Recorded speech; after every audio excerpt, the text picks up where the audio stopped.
rendez-vous. Donc, ce sera le 19 mai, je parle des rendez-vous en extérieur, bien sûr. Le 19 mai, une journée spéciale pour l'adoption, les animaux abandonnés, donc avec des refuges, des associations de familles d'accueil, des SPA qui seront là avec nous le 19 mai à Villeneuve-les-Avignon et en même temps que toutes ces rencontres avec les associations où il y aura peut-être des animaux à adopter également, petits chiens, petits chats. Il y aura nos amis des ânes de Perne qui seront là aussi pour faire des promenades avec ces ânes qui ont été sauvés de l'abattoir. Et puis, ce sera le 19 mai, donc à Villeneuve-les-Avignon entre 10h et 19h. Et puis, il y aura un salon, voilà, à côté de cet ensemble. Il y aura un salon avec du bien-être animal, des professionnels du bien-être animal, des professionnels du bien-être humain également. Bon. Après, on a la semaine du bien-être aussi. Ce sera à Auchan-le-Pontet du 12 au 15 juin prochain. Donc là, ce sera des stands pour les professionnels, les praticiens exclusivement. Si vous voulez des renseignements pour ces deux rendez-vous, n'hésitez pas à nous écrire à osmose- qu'est-ce que je raconte à event, E-V-E-N-T-S, @osmose-radio.fr. Ça, c'est pour le mail. Et puis, pour celles qui se posent la question, le prochain salon du bien-être d'Osmose Radio, ce sera bientôt. Ce sera le 21 et le 22 septembre prochain à Veden, dans l'autre scène, comme d'habitude, parce que à Veden, à l'autre scène, on y est bien. Et en plus, ce week-end-là, le 21-22 septembre, ce sera la journée internationale du bien-être. Ça tombe super bien. Voilà, on est prêt, on peut y aller. Je vous propose de retrouver notre ami Jean-Jacques Gérard aujourd'hui dans un Osmosène spécial. Osmose Radio.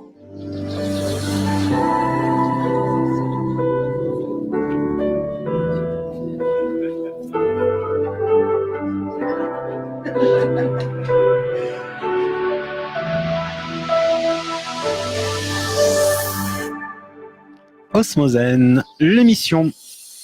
Bonjour à tous, merci d'être avec nous en Osmose. Pour Osmosène, l'émission bien-être et autres. J'aime bien rajouter autres.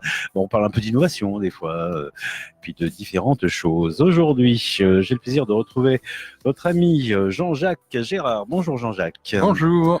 Alors on vous connaît, psychanalyste, victimologue, clinicien. Ouais. C'est bien dit? Ah oui, super. C'est bien dit. Ouais. Alors, on se balade des fois. Ces derniers temps, on avait fait quoi? Les poncifs du bien-être, Ouais. du développement personnel, pardon. C'est pas tout à fait pareil.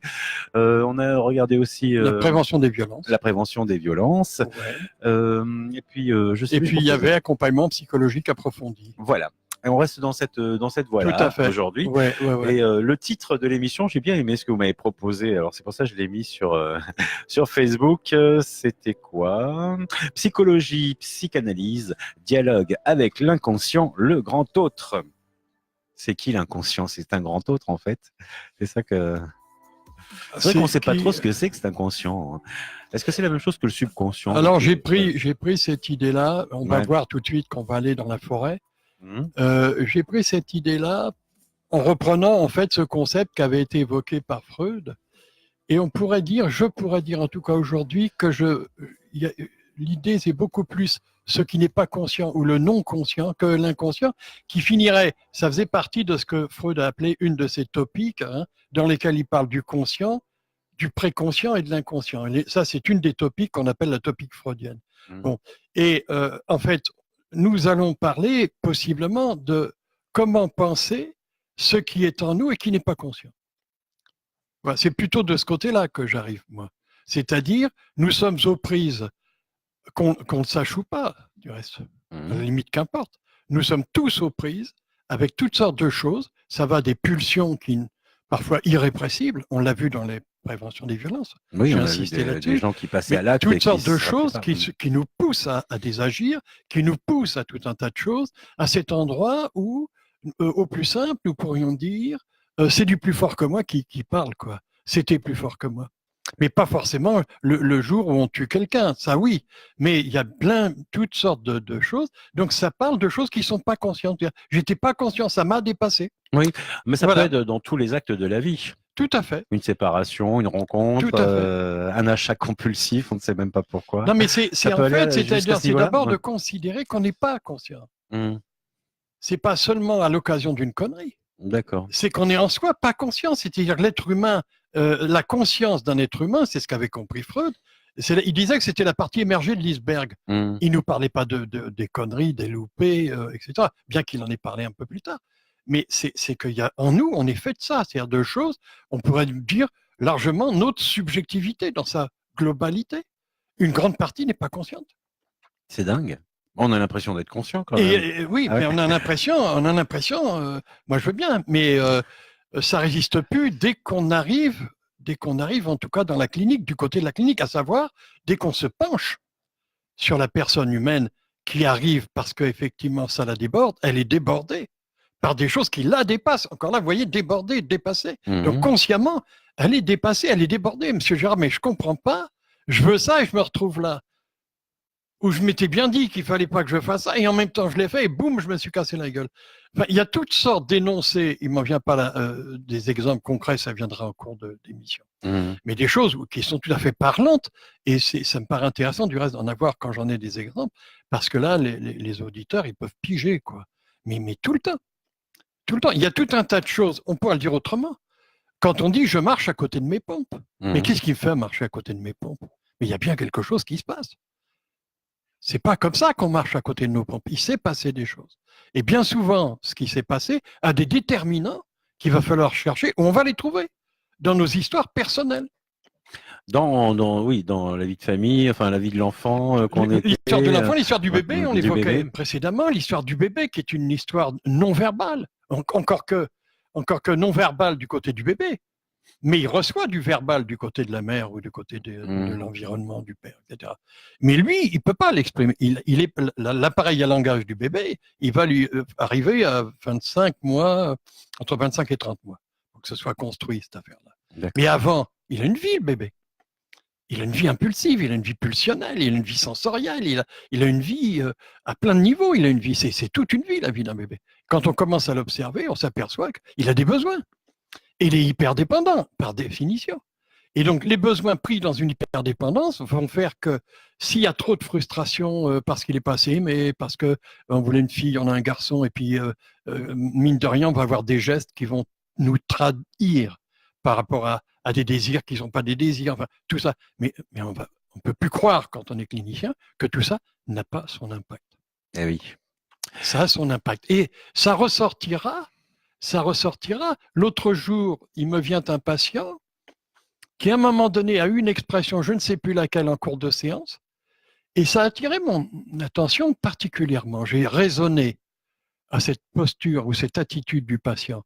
Il lui est venu un souvenir, apparemment d'un seul coup, ce que je ne crois pas, mais c'est apparemment de l'extérieur, d'un seul coup, d'un seul. Quel souvenir? Il lui est venu un souvenir d'un bébé qui se sent en insécurité la nuit. Et il ne parle pas, il doit avoir 12, 14 mois. En insécurité, il franchit son plumard, les barreaux, il est dans un lit à barreaux, il franchit, c'est la nuit, il sait à peu près se repérer pour trouver la porte des parents, et la porte, elle est fermée. Il va se mettre à crier derrière la porte, mettons 10 minutes, un quart d'heure, j'y étais pas, personne ne répondra. C'est un choc traumatique, puissant, pour la personne du bébé. Celui qui en parle à ce moment-là, il a 45 balais. Il ne se rappelait pas du tout de cette histoire, en fait. Mais il vient de s'en rappeler. Elle ressurgit comme ça lors d'une séance. Pas n'importe quel moment, pas n'importe quel contexte, dans un processus relationnel qui aussi est accueillant de ces surgissements. Le psy est accueillant de ça. C'est étonnant. Enfin, c'est une question. Parce on dit souvent que la mémoire, elle commence à fonctionner vers 3-4 ans. Donc, ces choses dont on parle, là, du bébé. Ah non, la mémoire, les mémoires, c'est bien avant. Mais il y a des mémoires. Quoi. Le problème, souvent, c'est les gens qui ne connaissent pas bien tous ces processus. On parle d'une certaine façon, mais les mémoires, elles existent. Dès qu'il y a du vivant, il y a de la mémoire. Il n'y a pas de doute avec ça. Le truc, c'est mais la mémoire, elle n'est pas verbale. Ouais, parce qu'on ne se rappelle pas de notre accouchement, par exemple, enfin de notre naissance. La mémoire, c'est-à-dire qu'il y a une confusion, là, dans ces énoncés-là, entre l'idée qu'on se fait de la mémoire via la conscience, notre conscience, et un autre aspect de la mémoire, c'est le non-verbal de la mémoire.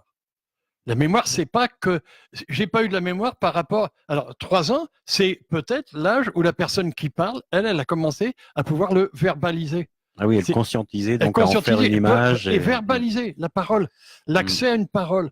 Mais l'accès à une parole avant, mais la mémoire, elle y est, mais elle n'est pas par le même canal qu'après.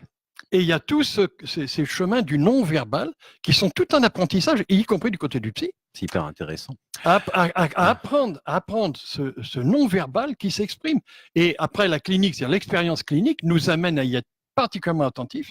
Autrement dit, ça va passer par le ressenti, ça va passer par les affects qui arrivent, ça va passer par les rêves. Donc, tout un tas de sentiers qui vont venir nous dire du non-verbal de la mémoire. Le non-verbal de la mémoire. Il est au moins aussi important que ce qui a pu être verbalisé en moyenne après 28 mois. Donc, c'est-à-dire que cette mémoire-là, elle s'inscrit en nous, dans nos cellules. Ouais. On la verbalise pas, on la conscientise pas, mais elle est là. Ouais. Et donc, après, elle fabrique notre inconscient, c'est-à-dire qu'elle va pouvoir nous diriger quelque part ou nous. Donc, il y a des traces. Il y a des traces. Donc, le non-verbal, il y a des traces qui vont se traduire à un moment donné par des façons d'être, qui peuvent être, par exemple, une personne peut se retrouver à un moment donné à avoir une peur de quelque chose. Par exemple, celui qui a sauté son pieu, plus tard, ça pourrait donner, je vais caricaturer un peu, mais c'est pour donner à entendre, ça pourrait donner, je ne sais pas ce que j'ai, mais moi, face à ces situations-là, j'ai toujours peur. Qui a sauté son pieu, qui est tombé du lit, quoi. Oui, il a fait un exercice pas commun d'arriver quand même à enjamber. Et quand il leur parle, c'est-à-dire 45 balais plus loin sur le chemin, il sent bien que la trouille avec laquelle il était aux prises, la sécurité dont il avait besoin, parce qu'il était dans la panique, dans le sol, dans tout ça, eh bien, à un moment donné, il l'a amené à faire un exploit de bébé. Un exploit de bébé, n'importe quel bébé à cet âge-là n'aurait pas franchi ce qu'il a franchi. Donc, il va faire un exploit. Mais ça ne va pas être banal. Il va se passer des choses. L'exploit, c'est quoi en lui? C'est la peur qui l'a poussé à faire cet exploit, qui l'a poussé en avant. Après, il va se passer d'autres choses avec des peurs, et des peurs terribles. Le bébé va vivre à ce moment-là des peurs terribles. Ces peurs-là, elles vont faire comme un ancrage. Elles vont laisser une trace. Et du coup, on peut parler de traces mnésiques. Pour autant qu'on arrive à les appréhender du côté du non-verbal. Et là, ça suppose chez le psy un certain travail, une certaine approche. Mais c'est intéressant ce que vous dites. Donc, une chute du lit, par exemple, de bébé, peut marquer à vie, par exemple, une peur de quelque chose ou le fait qu'on n'arrive pas à franchir un obstacle. On a bien vu déjà... Donc là, on a bien l'idée de la mémoire qui n'est pas du tout verbale, qui n'est pas prononcée, qui est juste inscrite. Ouais. Et qui va ressortir, qui peut ressortir dans un rêve. Si je vous rappellerai que cette histoire du patient qui avait des paralysies, qui étaient localisées à certains moments, qui se déplaçaient et qui fait un rêve d'un bébé qu'on se passait de main en main et qu'à la limite on allait le jeter à la poubelle. Voilà, c'est une histoire d'un bébé dans un rêve qu'on va jeter à la poubelle. Le dernier à prendre le bébé dans les mains et à jeter à la poubelle, c'était le père. Ça, c'est du côté du rêve. Du côté de la réalité, de l'autre aspect, le patient, association, ça lui rappelle quoi? L'abandon du père à 7 mois. Il a 7 mois, le père quitte le domicile familial. Et lui a vécu l'abandon. L'abandon du père, qu'est-ce que c'est pour lui? Il ne va pas nous sortir une grande explication. À un moment, quand le père se barre, qu'est-ce qui se passe? À un moment donné, ça fait absence. Parce que la voix du père, à tous les coups, il s'y était habitué, il s'y était familiarisé. Et donc, à un moment donné, il y a quelque chose. Pardon? Il y a un grand vide. Là, un grand vide. Grand vide qui va rejaillir. À l'occasion d'un travail avec le psy qui lui dit « Soyez attentifs à vos rêves, notez-les, on les reprendra ensemble ». Et bien à ce moment-là, dans un des rêves, un bébé arrive. C'est pas n'importe quel bébé, c'est pas le rêve du voisin, c'est le sien. Et comme par hasard, il associe. Alors là, du coup, avec sa conscience, il y a quelque chose qui vient réactiver une mémoire, celle du bébé abandonné par le père. Et on verra bien, chemin faisant d'un certain nombre de séances, combien l'impact a été puissant, jusqu'à amener en lui des inhibitions, des peurs, même plus tard, 30 ans, 40 ans plus tard. Et donc, à un moment donné, le travail psychologique va nous conduire à recontacter ces mémoires-là. Voilà. Comment vous arrivez en tant que psychanalyste à faire le lien après entre c'est en discutant avec la personne ou c'est en faisant des recherches dans sa vie historique pour pas du tout. Parce que là, quand on vient, par exemple, je vous dis... sur le mot psychanalyste, ça sera intéressant puisqu'il s'agissait de l'approfondir. C'est pas... je viens vous voir avec un rêve. Il faut que j'ouvre une parenthèse. Il faut que j'ouvre une parenthèse. Sans ça, on risque d'être dans la confusion et je crois que les auditeurs seraient intéressés. Je parle volontiers de psychologie. L'étymologie est simple. C'est donc la science, l'intelligence de la psyché. Psychologos, psychologie. Psychanalyse, dans l'usage courant, dans notre culture, c'est important de se dire ça, il y en a 40 000. J'exagère à dessein pour attirer l'attention. Psychanalyse freudienne, lacanienne, jungienne, psychoanalyse, psychodynamique, psychologie complexe. Putain, mais on va comme ça. Ah oui, d'accord. Donc, de quoi parle-t-on? Moi, je parle de la place de quelqu'un qui est formé d'une certaine façon à la psychanalyse freudienne, d'une autre façon à la psychoanalyse jungienne, et puis qui a quand même fait une grande tranche d'analyse perso avec un lacanien. Déjà d'entrée. Ça m'évite déjà d'être un homme de chapelle. Voilà. Et sur un temps qui a une quinzaine d'années quand même, mine de rien, ce que je viens de dire là, sans compter d'autres choses. Ça a fait que moi, ça m'a rendu, je ne rends pas compte dans mon trajet clinique de la psychanalyse. Je rends compte de moi, Jean-Jacques Gérard, avec les outils que j'ai acquis en faisant le chemin avec différentes psychanalyses. Ça veut dire qu'il y a plusieurs psychanalyses. Tout à fait. Vous avez même des gens, psychanalyse corporelle, psychanalyse existentielle, vous voyez? Je ne les avais pas cités, celles-là. Oui, non, je plus encore d'autres. Parler de celles-là. Donc, quand on dit, vous comprenez avec moi, et les auditeurs comprendront, mais quand on dit la psychanalyse, il y a quelque chose qui ne va pas. Alors, c'est un raccourci qui nous aide, mais en même temps, on n'a pas tout dit. C'est trop générique pour être précis par rapport à ce voilà, c'est pas juste en étant générique. Si c'est générique, c'est pas juste. Donc, je crois que c'est important de rendre à chacun ce qui lui appartient. Perso, en fait, c'est toujours un chemin personnel, même si les autres s'en défendent. Et moi, j'ai appris aussi, parce que j'ai fait beaucoup de travail psychocorporel, j'ai développé en moi une certaine sensibilité, autrement dit la mienne.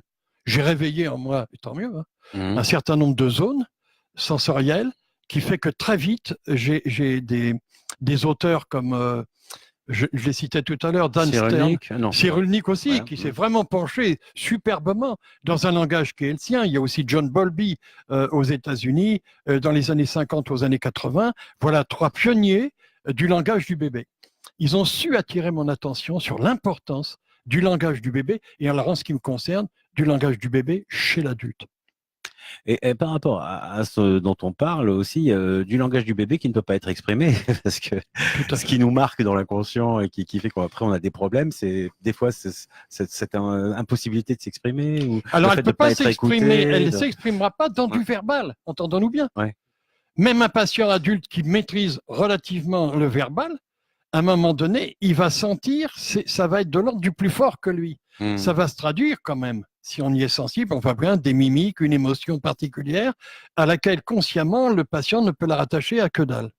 Et en même temps, à un moment donné, comme par hasard, par le rêve, va arriver un rêve avec un bébé. Et là, on va faire parler, on va mettre au travail, c'est comme ça qu'on dit, ce rêve du bébé avec le patient. Et pas à pas, il y a 2 aspects qui vont commencer à se parler entre elles. Mais effectivement, ça vient appeler du non-verbal. Il y a vraiment du non-verbal. Des angoisses, certains types d'angoisses d'abandon, qui sont les angoisses les plus terribles qu'un petit homme peut éprouver. Eh bien, la plupart, ou beaucoup, viennent de l'histoire bébé. Et elles sont nettement plus fortes que nous. C'est la personne qui vous dit, mais j'y peux rien, je le vis comme un abandon. Je pense à une patiente la semaine dernière, mais ça en était pathétique. C'en était pathétique. Elle était piégée dans une angoisse d'abandon et elle, on n'est pas, il me semble qu'il faudra que le travail avance encore un peu plus pour qu'elle puisse bien capter et qu'on va à tous les coups rencontrer aussi la part bébé qu'il y a dans cette angoisse. C'est Guy Bedos qui parlait de son syndrome de l'abandon, qui avait cette peur permanente, ou même des fois, il expliquait que sa femme était partie d'un côté dans un resto routier, elle était pas loin, mais le fait de plus l'avoir dans sa tête, elle l'avait abandonné, il était en permanence et en même temps, je peux vous assurer que s'il en parle comme ça, Bedos, c'est que c'est pas que dans sa tête, c'est dans ses tripes. Les peurs, elles viennent pas de la tête, elles viennent des tripes, c'est tripal une peur. Et donc, quand on est pris dans une angoisse dite d'abandon, c'est pas la tête, c'est les tripes. C'est qu'il y a un appel puissant.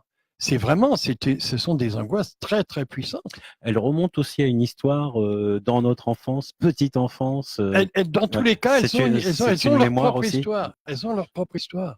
Mais bien entendu, il y a ce que ça vient dire aussi. Je vois l'autre jour avec la personne qui fait le ménage, j'ai plaisanté un peu avec elle, mais ça m'a rappelé un truc tout simple. La plupart de mes semblables, de mes compatriotes, congénères, etc., ne se rendent pas compte combien toutes les histoires non réglées, perturbatrices de leur enfance, combien elles sont activées dans le présent. Les gens ne se rendent pas compte. Encore une fois, on revient du côté du non-conscient. Ils ne s'en rendent pas compte du tout. C'est à l'occasion d'un travail psychologique qui arrive à chaque fois parce qu'il y a de la souffrance, parce qu'il y a des crises. Sans ça, personne ne se rend compte de ça. Il faut quand même le ramener. Alors ça peut être très impressionnant, ce que je dis, ça n'est pas moins réel. La plupart du temps, les gens ne se rendent pas compte que toutes ces histoires-là sont activées dans leur présent. Dans leur présent. Oui, dans le présent. C'est à leur insu. C'est quelque chose du passé qui est imprimé encore aujourd'hui. Mais Bedos, quand il voit sa femme, il est au présent. Oui, et à un moment donné, il se paye une trouille qui va le dépasser. Cette trouille, elle a une histoire, mais c'est certain. L'histoire, c'est à tous les coups maximum entre 0 et 4 ans, à tous les coups. Mais il n'en a plus conscience, c'est terminé. Sauf que si à un moment donné ça craque de trop, il ira voir un psy. Je lui souhaite, comme à chacun, de pouvoir rencontrer un qui peut l'accompagner là-dedans, ce qui est encore une autre paire de manches, qui peut l'accompagner là-dedans, pour pouvoir enfin, ce qui doit être extrait de ce qui vient de soi, enfin puisse trouver un lieu et une relation qui favorise ça. C'est ça mon boulot. Ça nous amène sur un des thèmes du sujet d'aujourd'hui, sur le dialogue avec l'inconscient, le grand autre. Ce sont les peurs. Non. Oui, ça fait partie mais il y a effectivement, des 3 grands thèmes, comme on le disait tout à l'heure, c'est vrai que je vous disais que j'avais à peu près repéré 3 thèmes majeurs dans le dialogue avec l'inconscient, qui sont assez simples dans le fond à énoncer. C'est le travail psychologique du clinicien qui se penche sur l'autre en souffrance. On va travailler beaucoup. Ce qui va émerger, c'est beaucoup de peur. Ce qui va émerger, c'est ce que d'autres que moi, et avec moi inclus, on a appelé les identifications. C'est-à-dire, ça pourrait se dire comme ça, pour qui tu te prends. Quand on dit pour qui tu te prends, ou on dirait ici, et tu as vu l'autre, il a le melon. S'il a le melon, c'est qu'il se prend pour quelqu'un.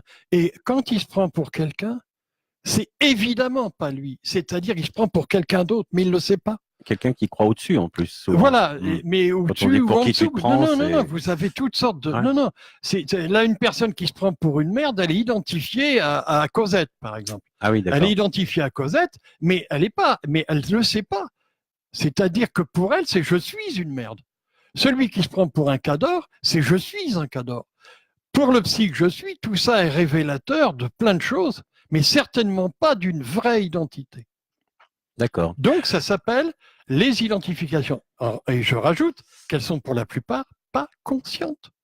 Alors, mais ça peut être aussi dans le travail. On peut s'identifier complètement parce qu'on a un poste. Tout à fait. Ministre de l'Intérieur. Tout à fait. Ministre de l'Intérieur par qui exemple. se prend pour ou de l'extérieur, mais à la limite, mais même le psy, même à tous les niveaux. C'est-à-dire que vous avez quelqu'un qui se prend pour un psy. Alors, il y en a plein. C'est toujours une société de conso comme la nôtre. Vous avez la personne qui se prend pour un psy. Mettons qu'il a fait 2-3 bricoles, un peu d'hypnothérapie, machin express, le travail émotionnel express en 2-3, si vous voyez ce que je veux dire, plus machin, ça y est, je mets ma plaque.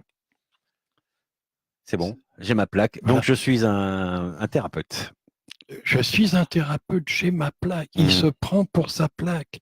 Il se rend pas compte, il ou elle, bien entendu, se rendra pas compte de tout ce qu'il projette sur cette plaque, qui révèle pour le psy que je suis, non pas son aisance et sa compétence, mais plutôt qu'il est paumé. Mais là, c'est vraiment l'inconscient qui lui fait faire tout ça. Mais pour cacher. Alors, on a il est aux prises. Non, attendez, on ne dit pas l'inconscient. Il est aux prises avec tout un tas de choses qui ne sont pas conscientes. C'est pour ça que je vous disais tout à l'heure, pour le saisir de façon plus dynamique, si je puis dire, plus vivante, c'est pas l'inconscient. Il n'y a pas une entité, une niche quelque part. Mais on peut dire qu'il est gouverné par des choses qui ne sont pas conscientes. Ouais. Donc, il va mettre sa plaque, il va recevoir 2-3 personnes auxquelles il va raconter toutes sortes de conneries. Au bout d'un an, sa plaque, il va l'enlever, comme me le disait une thérapeute qui fait l'hydrothérapie du côlon. C'est tout simple. Hein. Oui. Monsieur Gérard, j'en ai vu dans mon secteur une centaine s'établir avec plaque sur un an.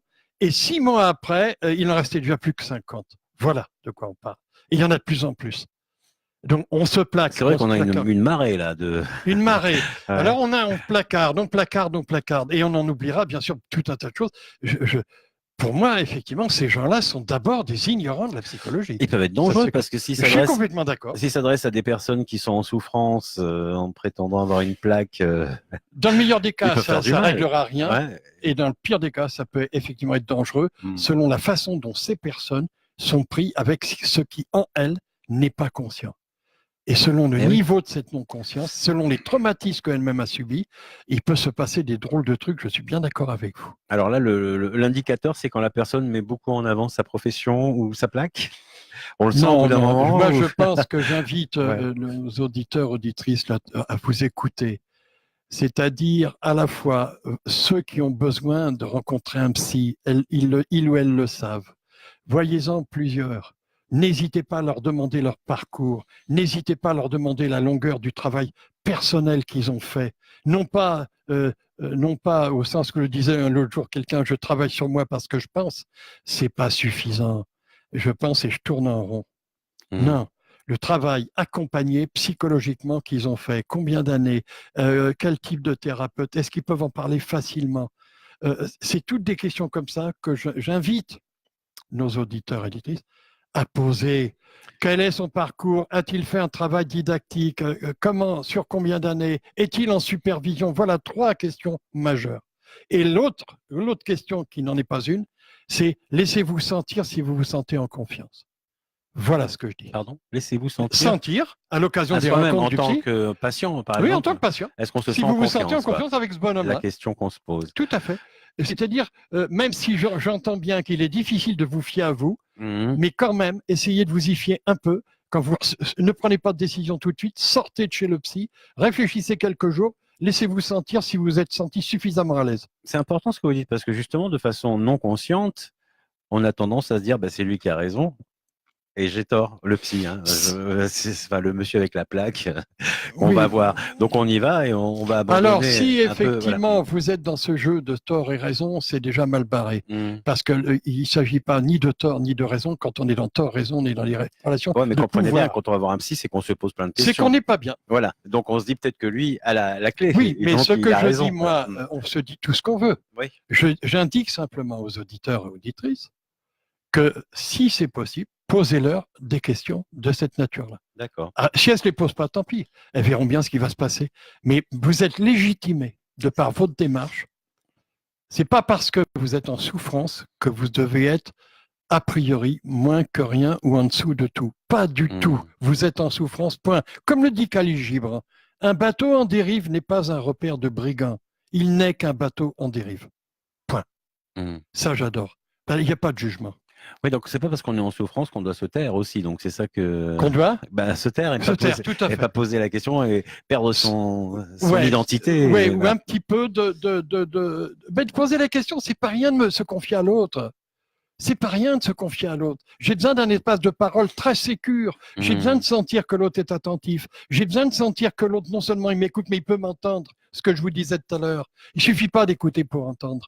Donc j'ai besoin de vérifier. Donc, le patient, il a besoin de sentir que le psy est un semblable quelque part. Il va pouvoir vérifier. En ce qui me concerne, c'est tout le temps. Je viens de dire ça, mais qu'est-ce que vous en dites? Qu'est-ce que vous entendez dans ce que je dis? Et on vérifie. C'est-à-dire, on ne prend pas l'autre pour un imbécile. L'autre, c'est l'autre, il est en souffrance. Et on considère cet autre, c'est un humain comme moi. Donc ça, vous voyez, ça suppose qu'on soit décollé de la plaque. Et de l'ego, qu'on ait mis de côté son ego. Donc Décoller de la plaque. Ouais. J'évite d'utiliser ce genre de mots parce que c'est des paniers de crabes, ça. D'accord. Décoller de sa plaque. Ok, on n'est pas ce qui est écrit sur la plaque, on est un être humain. Oui, tout à fait. D'accord. Mais si possible, un être humain compétent, puisqu'on a une proposition vers l'autre. Vérifier la compétence par rapport à 3 critères, le travail et le nombre d'années qu'il a pu faire de travail sur lui. C'est pas la valeur qui est sur le nombre d'années, mais quand même. Entre 2 semaines et 20 ans, il y a de la marge. Le travail didactique, si possible, plusieurs écoles sur un certain nombre d'années, parce que ça évite d'être pris dans le piège des dogmatismes. Vendre une chapelle, quoi. C'est ça. Et ça me paraît tout à fait important quand on est au service de l'humain de ne pas être piégé nous-mêmes. C'est pour ça que je faisais ce rappel tout à l'heure sur la psychanalyse et les psychanalyses. C'est ce que j'allais dire, c'est que justement, derrière les professionnels de la psychanalyse, il y a aussi des gens donc qui... sans en avoir conscience, travaille pour autre chose, quoi. Mais bien sûr, c'est-à-dire c'est pas parce qu'on se ou prétend choses, psychanalyste, voilà. c'est pas parce qu'on se prétend psychanalyste, j'allais presque dire qu'on l'est, Ouais. et que des fois on croit qu'on l'est, et c'est encore une autre image. Donc ça invite quand même beaucoup de modestie, c'est-à-dire d'humilité dans le fond. Et plus on approfondit ce type de travail-là, mais plus ça nous invite à de l'humilité. De l'audace, oui, mais en équilibre avec l'humilité. D'accord. Bah, c'est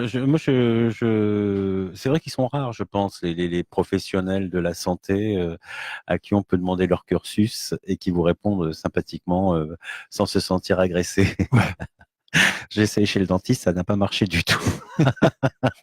Mais jusque-là, je suis d'accord avec vous. Comme si on blessait quelque chose. Ouais, Voilà.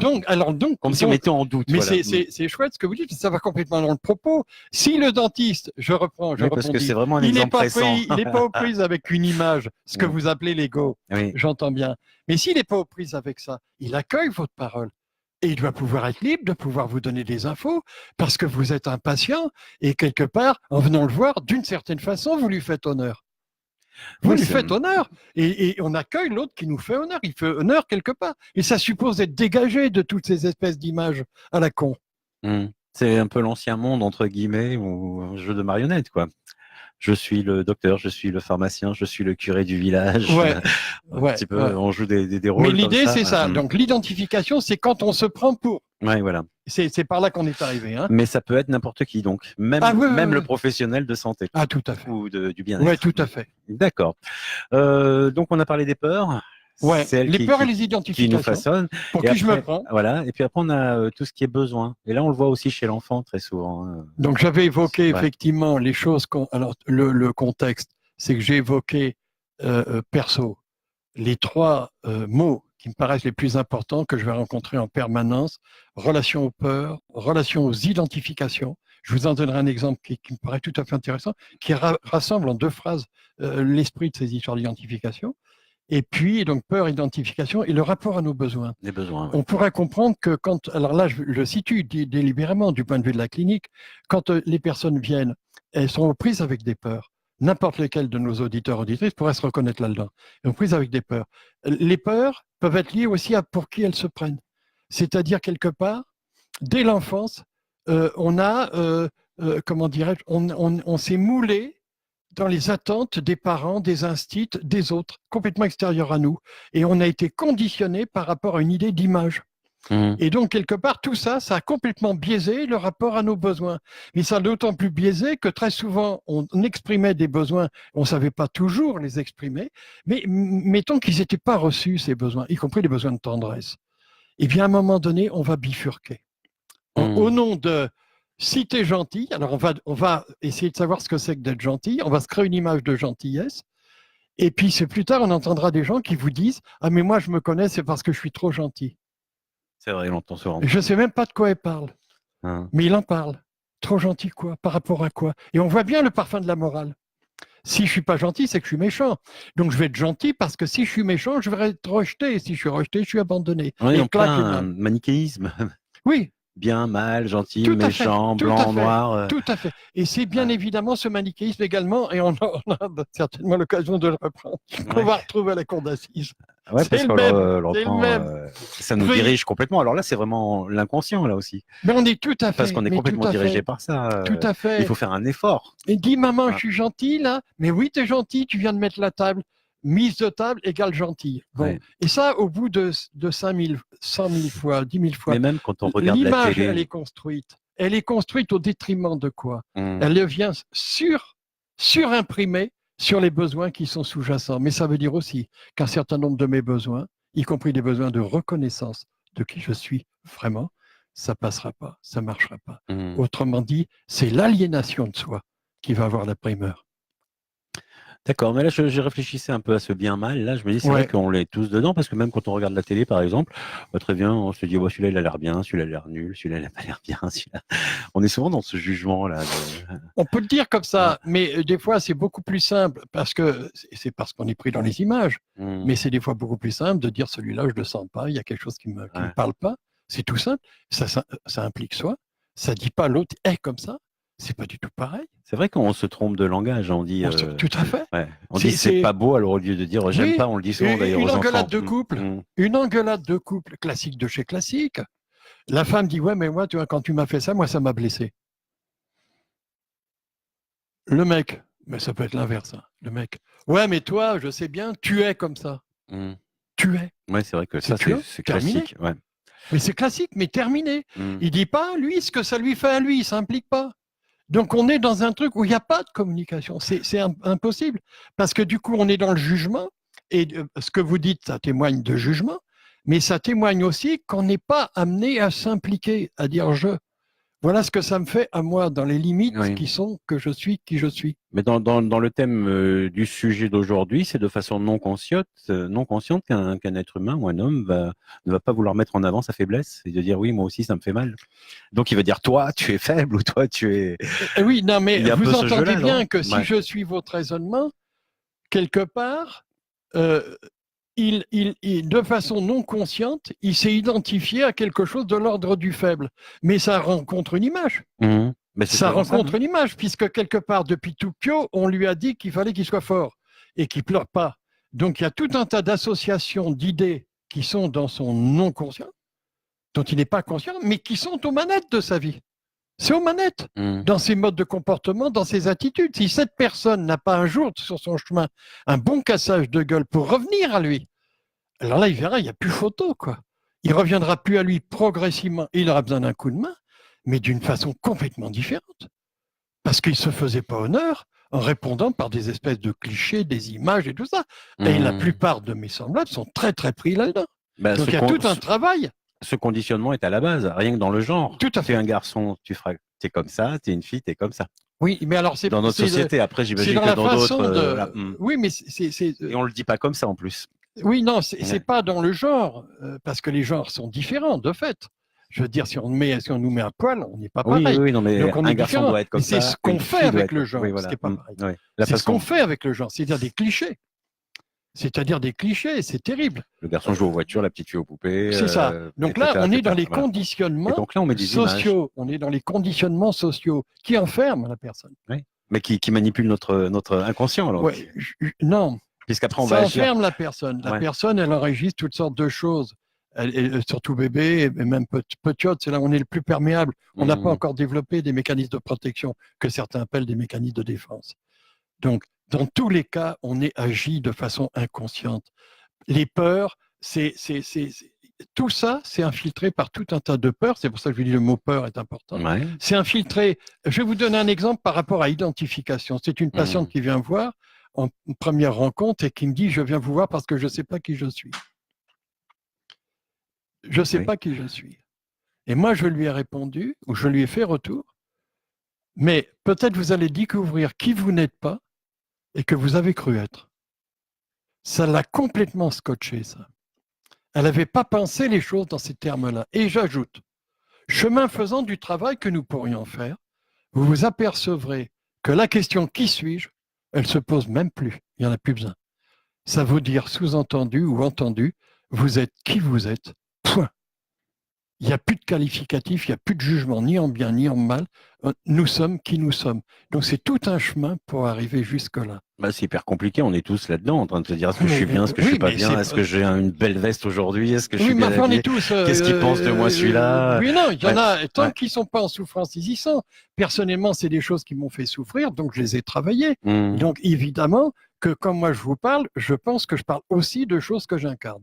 C'est-à-dire, je les ai travaillées. Et c'est parce que je les ai travaillées que je sais de quoi je parle. C'est-à-dire, j'ai été moi-même l'esclave de ce genre de conditionnement.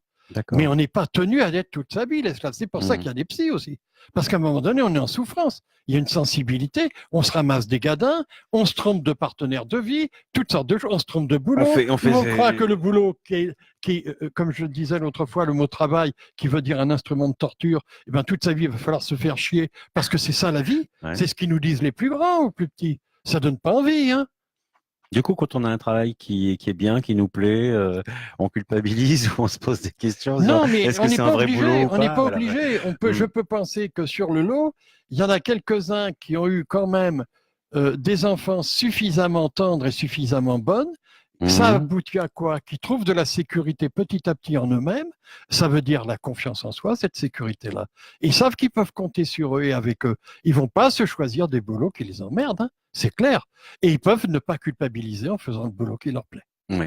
Alors, cette façon d'agir malgré nous, par un conditionnement, ça me fait penser à des vieux mots, mais c'est un peu comme si on était possédé ou que si quelqu'un nous manipulait, une marionnette avec des fils. Quoi. Tout à fait. Et en plus, sans fil, sans marionnette. C'est vraiment flippant. Tout à fait. Et ça fait penser à la possession parce qu'à un niveau de langage, ça fait penser à ça. On est possédé. On est comme possédé, hein, si on fait l'analogie avec ce qui se passait dans l'Église relativement aussi quand même à ce contexte-là. Mais c'est de cet ordre. On est possédé. Il y a quelqu'un en nous qui prend possession de votre corps et qui vous fait agir. Mais ça me rappelle ça un peu, ce qu'on est en train de dire. Mais tout à fait. Je crois que c'est flippant. Ouais. Parce que combien on est possédé? Oui, mais on l'est tous un peu finalement. Dans une certaine mesure. Mais il y a des moyens de réduction. Au début, à partir de notre enfance, quand on nous conditionne, le garçon doit faire ceci, la fille doit faire cela, le Père Noël existe, etc. Après, il faut s'en sortir. Tout à fait. Et c'est là qu'on peut comprendre que, d'une certaine façon, l'indicateur majeur, ça va être le sentiment que je suis en souffrance. Sans ça, jamais je ferai un pas. Je vais continuer sur ce chemin où je vais continuer à me prendre pour un autre. Et c'est pas grave. Mais c'est très vicieux parce qu'on le sait pas. Mais on le sait pas, oui, mais la vie se charge. On s'aperçoit, la vie se charge. On se prend des croche-pieds, on commence à tomber. La vie se charge de nous. Maintenant, malheureusement, parfois, on va pas forcément frapper aux bonnes portes. Et du reste, c'est une de mes motivations quand je viens vous voir, c'est d'essayer de donner des indications via un échange tout à fait facile, simple, pour que les auditeurs comprennent. Comme je dis, simple, mais pas simpliste, parce que les uns et les autres apprécieront que c'est quand même assez compliqué pour pouvoir parler de ces choses, où la plupart du temps, on nous les sort dans un langage complètement obsolète, que personne n'a accès, et d'arriver à pouvoir dire avec des mots simples ce qui est dans le fond, ce qui est notre quotidien. Et c'est par là que les gens peuvent commencer à sentir. Vous avez plein de personnes, peut-être certainement parmi ceux qui nous écoutent aussi, qui peuvent se dire, mais putain, mais je me rappelle, je m'étais fait la réflexion l'autre jour. Ah d'accord, je comprends mieux ce qui m'est arrivé. Et ça me dépassait en fait. Je réalise que ce qui se passait l'autre jour, là, à écouter le psy là, qui nous cause, mais ça nous dépassait complètement. J'étais à l'ouest et j'osais pas me le dire parce que j'avais un peu honte, etc., etc. Mais tout ça. Honte de pas comprendre. C'est encore le même jeu alors. Si on a honte de pas pouvoir comprendre, c'est parce qu'on est dans un jugement qu'on nous a inculqué quelque part. C'est en nous à un moment donné. C'est comme je dis, des fois, on n'a plus besoin de nos parents. Ils ont fait ce qu'ils ont pu faire dans les limites souvent complètement tartignoles. On s'est avalé ce qu'on s'est avalé et on se le sert. Mais on le resserre à nos enfants parce on a aussi des parents tartignoles. Hein. Oui, tout à fait. C'est un cercle infernal. Tout à fait.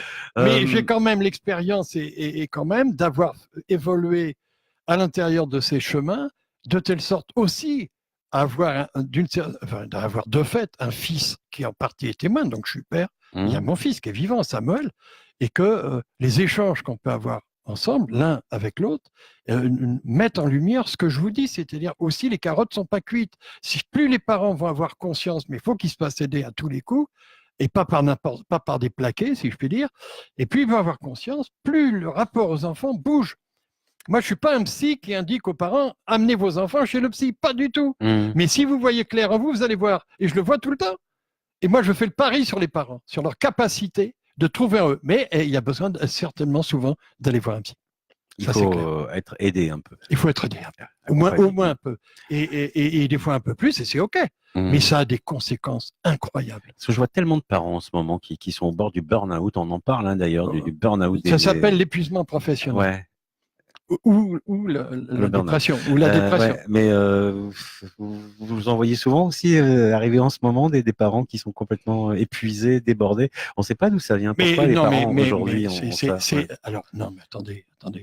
J'attends. Si on reprend les mots épuisement professionnel, vous m'excuserez, mais moi, les anglicismes, c'est pas mon truc. Je connais l'anglais, je parle l'anglais. Mais vraiment, j'en ai ras-le-bol. C'est pour ça que je me permets de reprendre l'épuisement professionnel. Quand vous avez d'une personne, tout de suite, je pense à une de mes patientes. Vous voyez, je n'ai pas besoin d'en avoir beaucoup, qui m'a parlé dans ces termes-là. C'est-à-dire, je reprends exactement ce que vous me dites. Je suis au bord du burn-out, elle vous a dit. Non, oui, elle a commencé, puis et effectivement, elle a conçu que c'était aussi, elle a une certaine honnêteté intellectuelle, elle se dit, merde, il a raison, le psy, quand même. Enfin, je suis d'accord avec lui, c'est pas pareil qu'il a raison, je suis d'accord avec lui. Ce qu'il dit, bon, oui, et puis c'est des jolis mots tout de suite, hein. Je suis épuisé, quoi, professionnellement épuisé. Alors, quand on en arrive là, c'est un symptôme. C'est un symptôme, il ne faut pas se gourer. C'est-à-dire, il s'en est passé avant, des tonnes. Et à l'intérieur de moi, la pression, tu dois, il faut, il y a qu'à, il suffit de, tu dois, il faut, il y a qu'à, il suffit de. Et petit à petit, quand on a l'épuisement professionnel, on a en même temps, je dirais même en sous-jacence, j'en peux plus. Ça veut dire j'en peux plus. C'est le moment, c'est un moment où là, il devient très. C'est comme quand quelqu'un est envie de se foutre en l'air, de se suicider. Il y a un moment où il fait un appel. Il vaut mieux l'entendre. C'est tout. Il vaut mieux l'entendre. Donc, cette personne, elle est venue chez le psy, elle lui a dit j'en peux plus. Le psy a reformulé en disant ce que j'entends, c'est que vous n'en pouvez plus. Toute la question va être de quoi, comment, par quel chemin. Et là, après, c'est le fil qui va se dérouler de séance en séance. Et cette personne, elle s'était bouffée tout un tas de trucs, celle à laquelle je pense. Violée en plus à l'âge de 4 ans. Ça, c'était passé dans les oubliettes, mine de rien. D'accord. Ah oui, elle ne se rappelait plus non plus. Enfin, non, parce que c'est tellement terrible que c'est refoulé, ça aussi. On le cache. Ça aussi, mais seulement refoulé, ça veut dire aussi que ça va conditionner tout le reste de la vie.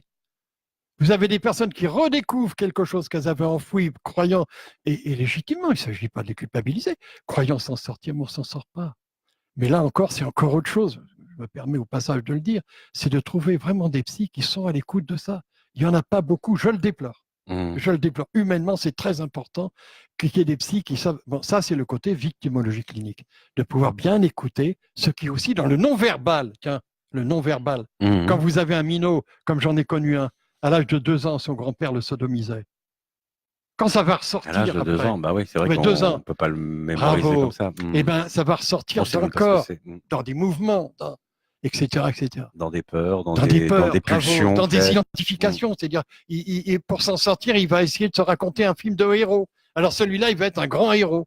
Il va se prendre pour un héros. Ouais, ça va le sauver peut-être aussi. Piégé. Oui, mais ça peut le sauver aussi pendant un moment, non? Pendant un temps, ça va lui permettre de survivre. Ouais. Mais ça dure, selon la nature du héros, ça ne va pas durer très longtemps. Il va se ramasser des tas. Il ne saura pas d'où ça vient. Je reviens sur nos parents, là, les croyances. Justement, ça me fait penser à ça parce que c'est vrai qu'on est dans une vague de croyances chez les parents où on parle beaucoup d'éducation positive. Où on n'a plus le droit de dire non à l'enfant, on n'a plus le droit de crier, etc. Et souvent, ça crée un espèce de, je sais pas comment dire. Les parents se sentent dépassés. Quand ils piquent une colère, ils sont démoralisés et ils sont à bloc là justement. Ils sont sous pression tout le temps en disant je suis positif, je suis pas positif, je suis pas un bon parent, j'y arrive pas. Oui, donc c'est le moment de consulter. Alors là, il ne faut pas se louper dans la consultation. Ben oui, c'est le moment de consulter un psy pour les parents, j'entends pas pour les enfants. Quand on commence à piquer des colères et qu'on mais non, mais c'est-à-dire quand j'y arrive pas, ça veut dire quoi? Ça veut dire que je me sens impuissant. Oui, parce qu'on a plein d'idées. Oui, mais ils ne pourront pas s'en sortir comme ça. Ouais. J'ai bien entendu, ils s'en sortiront pas comme ça. C'est pas à coup de grandes paroles, pas du tout. C'est un vrai travail psychologique. C'est pas par hasard s'ils sont là, s'ils en sont là. C'est pas par hasard s'ils se sont gobés comme des mouches, tout un tas de conneries du soi-disant psychologie positive. C'est pas par hasard, mais ça marche pas. On est dans un autre axe, évidemment, qui n'est pas mon choix, vous l'entendez, qu'on pourrait dire dans la grande sphère du comportementaliste. Exact. On est dans la grande sphère du comportementaliste. Moi, je sais que ça ne marche pas. C'est pas par là qu'ils vont humaniser leur relation à eux-mêmes et à leurs gamins. Donc, si vraiment ça leur fout les boules, il faut qu'ils aillent consulter un psychologue clinicien. Je suggérerais plutôt de formation analytique, mais si possible de double formation. C'est ce que je reviens. C'est cette nécessité de ne pas être le psychologue d'une chapelle. Voilà. Ouais, mais en parlant de ce thème-là des parents, ou même les propriétaires de chiens, parce qu'on est pareil, on est dans l'éducation positive absolue, il faut jamais dire non. Est-ce que c'est pas justement une histoire d'identification? Je m'identifie, je me dis tiens, je suis un bon maître, donc je vais être un maître positif avec une éducation positive. Je sais pas, je crois que là, c'est pas. Moi, je sais une chose, c'est que je repère très très vite les gens qui se piègent dans le comportementalisme. Alors ça, je le repère à tout berzingue. Ils s'y perdent, mais qui s'y perdent. Moi, j'y peux rien. Simplement, quand c'est un patient qui a une demande, là, on va faire un travail. Sans ça, ce serait que je mettrais quoi? je mettrais une autre croyance en face d'une croyance. Ça ne fait pas. En plus, je serais pas du tout un conseiller. Je suis pas conseiller du tout. Ça m'intéresse pas. On m'a demandé déjà d'enseigner. J'enseigne pas. Ça m'intéresse pas. Ça, c'est spécifique à moi. Pas du tout. Je pense que les personnes avec lesquelles je fais le meilleur boulot, c'est avec mes patients. Moi, toute mon énergie de psy, elle est dans la clinique, c'est-à-dire avec mes patients. C'est-à-dire des gens qui ont une demande, des gens qui se sentent en difficulté.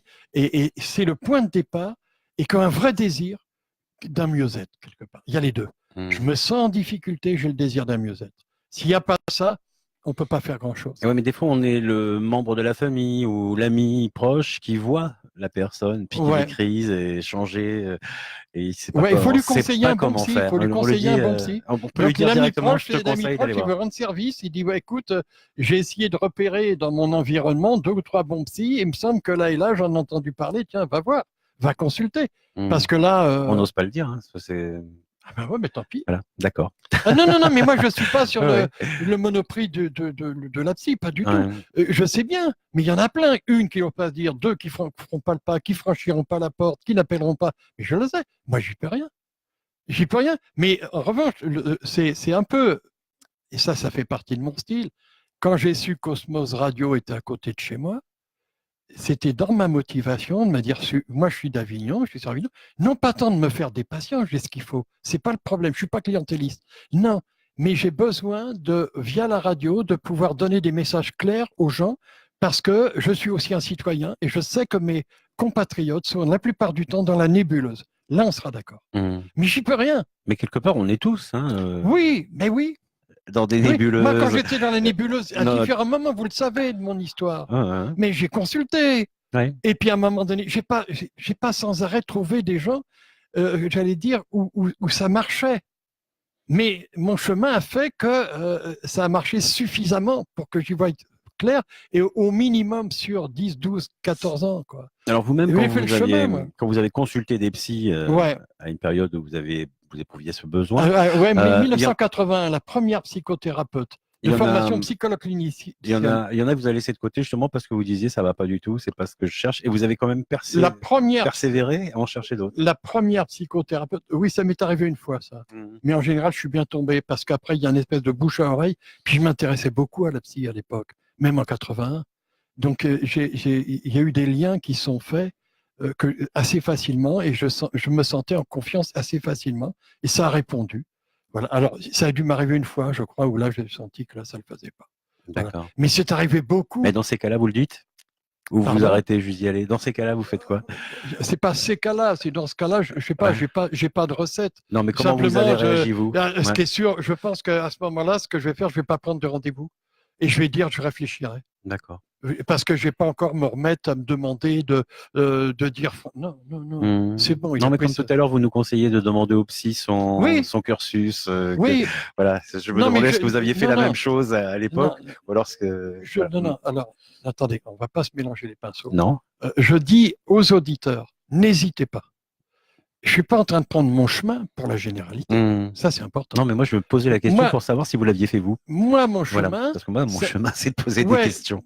Oui, mais moi, le chemin que j'ai fait, personnellement, quand j'ai rencontré les psys, en même temps, je m'intéressais depuis longtemps à la psy, donc j'avais des critères. Moi, je m'étais construit des critères. Ah oui, vous connaissiez déjà, voilà. Je m'étais construit des critères. Et donc, quelque part, je savais qu'en face de moi, la personne, elle était suffisamment formée. Le premier, c'était l'Institut Baudouin. Le deuxième, c'est l'Institut Jung, un des seuls instituts qui soit à peu près sérieux. Le véritable Institut Jung sur Paris. Voilà, l'Institut international de psychologie analytique. Voilà. Après, l'autre, c'était d'une part, il était psychiatre, d'autre part, il était membre de la cause freudienne. Et en même temps, donc psychanalyste. Le rapport avec lui est un rapport qui était très clair dès le départ. Donc, je me sentais bien. Et petit à petit, tout ça, ça a marché. Une seule fois, dans une relance, je ne sais plus avec qui c'était, où là, effectivement, je l'ai joué comme ça. C'est-à-dire, je ne l'ai pas senti. Donc, je n'ai même pas me posé de questions, moi, je n'ai pas senti. Ça laisse entendre que je me fiais surtout à ce que je ressentais. Mais c'est important ce que vous dites. C'est le ressenti qui vous a aussi. Oui. Ah oui. C'est pas l'analyse froide du scientifique qui se dit, bah là, peut-être, là, non, c'est vraiment le ressenti où vous dites, celui-là, je ne peux pas le sentir, quoi. C'est pour ça que je vous dis, quand je m'adresse aux gens, C'est important d'avoir des repérages en termes de compétences et ça vous donne une idée que le psy qui est en face de vous, il a fait un long chemin personnel avec différents outils. Ça, c'est bien. Ensuite, didactique, c'est-à-dire la formation des outils. Ensuite, qu'il est en supervision et qu'il y est toujours. C'est indispensable, ça. Après, une fois qu'on a fait ça, est-ce que vous le sentez? Est-ce que vous sentez en confiance? Est-ce que vous le sentez? Laissez-vous sentir. Ça, je ne peux pas faire l'économie de dire ça. Laissez-vous sentir. Se sentir en confiance. Je me sens bien avec lui. Le nombre de patients qui, à l'issue de la première séance, et tant mieux. Comment vous êtes senti? Très à l'aise, M. Gérard. Très détendu. Même, j'ai pu poser les choses. OK, alors qu'est-ce qu'on décide? On se revoit, vous prenez du temps, comme vous voulez. Vous leur demandez ça aussi. Ouais. Voilà. Comment vous voyez les choses? Laissez-vous sentir. Laissez-vous sentir à l'aise, pas de pression. Bon, 2 fois, allez, non, 4 fois sur 5. Non, M. Gérard, on prend rendez-vous. Oui, en plus, bon, c'est chargé. Hein, donc, si on ne prend pas rendez-vous là, peut-être dans un mois, je n'en sais rien, moi. C'est vrai. Premier rendez-vous, c'est comme chez le dentiste, il faut attendre 2 mois ou on peut trouver des non, s'il faut attendre 2 mois, j'en vais chez quelqu'un d'autre. D'accord. Okay. Non, je sais pas, je demande parce que j'y suis jamais allé, moi, chez le psy. Peut-être faudrait. Non, 2 mois, ça fait long quand même. La personne qui en demande, relancez-moi dans 2 mois, et en plus, il y a un doute. Il y a un doute, hein. Relancez-moi dans 2 mois, c'est pas certain. Enfin, non, 15 jours, c'est le max. À partir du moment où j'ai la personne au bout du fil. Hein. D'accord. 15 jours, c'est le max. Parce que quand les gens, ils ont fait ce chemin, rien que pour vous appeler, je l'ai fait, hein, donc je peux me mettre à leur place. Oui, mais moi, j'essaie de me mettre à leur place parce que c'est quand même un acte courageux. Quoi. Tout à fait. On est d'accord. Hein, il faut franchir le pas. Mais en même temps, c'est courageux et en même temps, ils n'ont pas d'autre moyen que d'utiliser ce courage-là. Hein. À ce moment-là, la plupart. Parce qu'ils sont au bout du bout. Parce qu'ils sentent que ça peut mal finir, quoi. Oui, ils sentent qu'il peut se passer quelque chose. Oui, tout à fait. Certains peuvent sentir que c'est une des dernières limites. Bien sûr. Dernière limite avant suicide, avant machin, avant addiction, avant j'hésite à aller voir un psy ou alors je me calme comme ça, je passerai ailleurs. Il y a toutes sortes de choses. Oui, parce qu'on parlait de cet inconscient là, au début de l'émission, mais c'est aussi quelque chose qui peut nous pousser à faire des actes au-dessus de nos propres pensées. On peut à un moment donné être complètement identifié à l'enfant qui est en nous, hein, dans la mémoire abandonnée. Oui. Et qu'est-ce que ça va donner? Ça va donner une personne qui vit le désespoir. Voilà. Du désespoir au suicide, il n'y a qu'un pas. Ah bah oui. Pas grand-chose. Elle s'identifie à l'enfant désespéré parce qu'elle voit il n'y a plus rien à l'horizon, que dalle. Et donc elle est aux prises avec elle-même, plus aux prises avec elle-même, aux prises avec un fond qui est un fond de désespérance du même type, mais elle n'en a pas conscience, que la désespérance de l'enfant qui a vécu l'abandon. Et l'enfant ira lui aussi jusqu'au suicide? Pas très jeune, non? Vous avez des modalités que vous connaissez. Vous avez certaines modalités. Alors, chez l'enfant, vous allez avoir d'autres traductions. Alors, je ne suis pas sûr d'être exhaustif, hein, mais qu'importe. Mais la première qui me vient, c'est l'autisme. Il se retire. Il se protège, d'accord. Il se remet dedans. L'autre qui me vient, c'est les comportements désordonnés. Vous allez voir des trucs apparemment incohérents. L'autre qui me vient, c'est l'enfant qui va devenir un peu obsessionnel, qui commence à avoir des gestes obsessionnels ou alors à frapper. Il y a tout un tas de signes chez l'enfant. Si on y est assez attentif, il y a pas mal de signes du mal-être. On peut les repérer. Oui. Et éviter le drame. Oui. Mais dans l'ensemble, c'est quand même bien de l'écouter, de le laisser s'exprimer ou de provoquer le fait qu'il s'exprime, cet enfant. Mais non, moi, alors je crois vous que dans n'allez pas encore question, me dire que c'est pas bien, c'est pas mal. Non, mais dans votre question, il y a beaucoup de choses qui sont à conditionnement éducatif. Oui. Et moi, je ne suis pas de ce côté-là. Et en plus, la plupart des éducateurs, je ne vous cacherai pas, et y compris les spécialisés, sont des gens qui souvent, malheureusement, sont ignorants d'eux-mêmes. Et que j'invite du reste à faire un travail psychologique. Et je souhaite même, et ça fera partie d'autres modalités de prévention, que dans ces histoires de prévention, les acteurs du social, éducateurs inclus, on puisse inclure un certain type de travail pour qu'ils puissent avoir un apprivoisement de leurs propres blessures. Faute de quoi, ils vont chercher des recettes et des recettes. Dans ces cas-là, on fait quoi? On fait quoi? Je ne suis pas dans le faire, moi. Je suis dans l'être. Et on fait ce qu'on peut. C'est pour ça que je dis, vous ferez ce que vous pouvez. Parce que je sais qu'ils ne sont pas du côté de l'être. Donc, il y a plein de choses qui vont leur échapper. Donnez-moi une bonne recette, monsieur le psy. Non, ça ne marchera pas, c'est pas ça. Là, s'il y avait une recette, c'est aller voir en vous ce qui se passe. Allez voir en vous les résonances. Allez voir en vous. Retournez voir en vous. Oui, parce qu'on attend ces recettes. Regardez, même moi, je vous pose des questions comme si vous aviez des réponses toutes clés. C'est ce que, Parce que c'est en nous, c'est inscrit en nous quelque part. Si vous avez quelqu'un qui, à un moment donné, arrive avec tout un éventail de recettes, partez en courant. D'accord. Parce que s'il y avait une recette qui n'est pas une recette, allez voir en vous. Ne vous contentez pas de vos premières impressions sur vos enfants. Allez voir en vous. Faites le point avec un psy, ça ne veut pas dire forcément que vous embarquez sur 10 ans, mais faites au moins le point sur 3 ou 4 séances avec un psy pour essayer de mieux identifier ce qui se passe entre vous et l'enfant. Et vous verrez qu'il y a plein de choses que vous projetez sur votre enfant. Et là, ça vous permettra une petite mise en place. Ce n'est pas forcément de vous engager dans un travail au long cours. Si d'aventure, vous le sentez, faites-le au long cours. Mais des fois, en 3-4 séances, moi, je l'ai vu, ça. Et je l'ai vécu. Alors là, de côté-là, c'est intéressant. Parce que du coup, là, la mère ou le père qui parle, en général, je préfère plutôt l'un ou l'autre et pas les deux ensemble parce que c'est la merde. Mais en tout cas, au moment où on va repérer quelle est la part de l'adulte qui est projetée sur son enfant, qui s'exprime par des peurs, qui s'exprime par l'impuissance. Et là, on va explorer avec l'adulte où est-ce que ça la rejoint dans sa propre histoire, qui fait qu'à un moment donné, c'est limite supportable. Ou alors, on va repérer qu'est-ce qu'elle s'est avalée comme couleuvre. Et que quelque part, elle attend. Et qu'est-ce qu'elle attend de son enfant? Est-ce que son enfant, il est là pour réparer quelque chose de sa propre histoire? Est-ce que l'enfant, il est là pour être un double? Est-ce que l'enfant, il est là pour être un prolongement? C'est toutes des questions comme ça qui vont être à l'œuvre. Et là, c'est autre chose. C'est pas la réponse pragmatique, mais c'est un autre niveau qui fait que là, on a des chances de désamorcer. Oh putain, monsieur Girard, mais je commence à piger. Le nombre de fois que j'ai ça devant moi. Je suis content, moi. Parce que je sais que par conséquent, avec l'ado, avec le jeune, mais qu'est-ce qui fait que là, vous avez les trous? Vous me dites quoi? Il a 17 balais, vous me dites qu'avec sa mobilette, il peut faire 5 bornes, il peut pas en faire 10. Mais vous êtes où, là? De quoi vous avez peur? J'ai entendu ça l'autre jour. Ah ouais. De quoi vous avez peur? Donnez-moi quoi? Donnez-moi une petite recette? Mais pas du tout. De quoi vous avez peur? Posez-vous la question, on se revoit dans une semaine. Bon, pas de recette. Bon, on se revoit peut-être dans un mois, nous, si vous voulez. Oui, avec parce plaisir. que le temps est arrivé à sa limite. Merci Jean-Jacques Girard. Ok, merci à vous. Je pense et je conseille à nos auditeurs de réécouter plusieurs fois l'émission parce que c'est quand même, quand on n'est pas habitué, faut capter tout ça. Ouais. Faut écouter, faut réécouter, faut essayer de comprendre. Si on est intéressé, bien sûr, par les histoires d'inconscient, de subconscient, de psychanalyse aussi. Ouais. Si on se de psychologie, de psychanalyse, voilà. oui, tout ça. C'est ça, l'inconscience qui n'est parce que ce dont on n'a pas conscience et qui est quand même aux manettes la plupart du temps de nos décisions, via les peurs, via la confusion des besoins, via les idées qu'on se fait de nous-mêmes, pour qui je me prends. Et ça ressort dans tous ces sentiers-là. Merci beaucoup. Ok. À bientôt.